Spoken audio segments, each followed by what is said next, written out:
The emergency klaxons screamed throughout Outpost Venra 7, their red pulses painting the corridors in waves of crimson panic. Rhea moved through the chaos with the kind of calm that only came from years of surviving the impossible.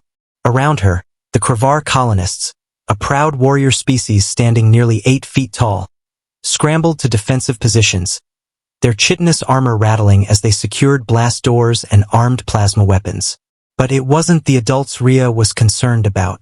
"Stay close," she said, her voice cutting through the noise without needing to rise above conversational volume. There was something in her tone. Not a command, not a plea, but a promise wrapped in certainty. Behind her, 16 Krevar cubs immediately fell into formation. It shouldn't have worked. The cubs were the offspring of the station's military contingent, each one bred for generations to respect only strength and dominance. They were predators in miniature, their developing mandibles already sharp enough to tear through synthetic flesh. Their natural instincts were honed toward pack hierarchy and territorial aggression. Yet here they were, falling into a perfect diamond formation behind the human female who barely reached their parents' chest height. Kiro took point position directly behind Rhea, his amber eyes fixed on her back with absolute focus. The other cubs followed his lead without question. They had learned over the past 6 months that when Rhea spoke, you listened. Not because she roared or postured or challenged, but because she was right. "The East Wing is compromised," Rhea continued, pulling up a holographic display from her wrist unit. "We're moving to the central shelter. Kiro, maintain formation spacing. If anyone falls behind, the whole group stops. Nobody gets left behind." "Understood, Miss Rhea," Kiro replied, his translator rendering his clicking speech into crisp galactic standard. He turned his head slightly, signaling the others with a series. Rhea checked corners with practiced efficiency, one hand resting on the plasma pistol at her hip, the other guiding her charges with subtle gestures.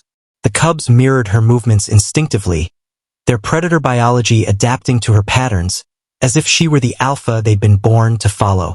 "Miss Rhea," Kira spoke as they navigated around a collapsed ceiling beam. "The attack comes from the Scarath raiders. My sire says they are cowards who prey on weak stations." "Your sire is correct," Rhea replied, helping the smallest cub, a female named Tisa, over a piece of debris. "But they're also desperate. Desperation makes even cowards dangerous." As if summoned by her words, 3 Scarath appeared at the far end of the corridor. They were insectoid creatures, all clicking limbs and compound eyes, armed with crude kinetic weapons that looked scavenged and barely functional. They saw the group and immediately raised their weapons. Rhea's hand came up, fingers splayed. "Hold!" The cubs froze instantly. 16 young predators, every instinct screaming at them to charge or flee, stood perfectly still because she had told them to hold. The Scarath raiders seemed confused by this. They chittered among themselves, their weapons wavering. They had expected panic, screaming, the chaos that usually came when you cornered prey.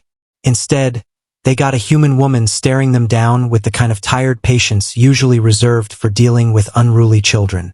"You 3 don't want this fight," Rhea called out, her voice echoing through the damaged corridor. "Look behind me." The raiders looked. What they saw made their antennae flatten against their heads in primal recognition. 16 Krevar cubs in perfect military formation. Not a single one breaking stance. Each one watching the human for the signal to move. It was unnatural. It was wrong. Cubs didn't move like that. Cubs didn't have that kind of discipline. Unless they were led by something far more duh. They reached the central shelter without further incident.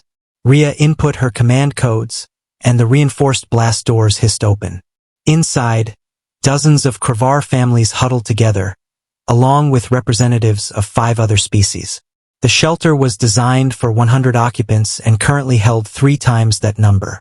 Cubs accounted for, Rhea announced to the senior military commander, a scarred Krevar named Thexarn, who had initially protested a human being assigned to the station's youth education program. All 16. No injuries. Thexarn looked at his son, Kiro, standing at attention beside the human, then at the other cubs maintaining their formation until formally dismissed.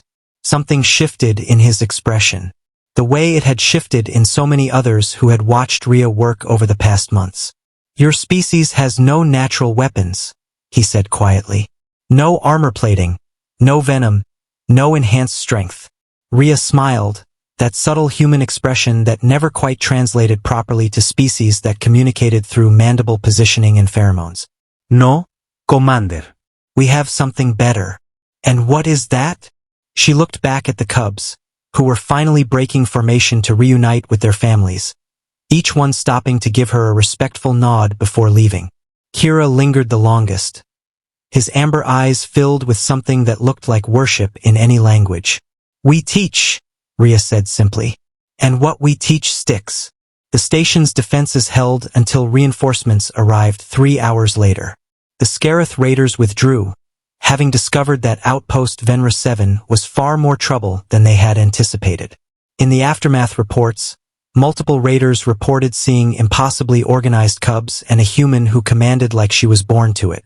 When asked about the incident weeks later, Kira would tell anyone who listened about the day Miss Rhea walked 16 cubs through a combat zone with nothing but 3 words and abs.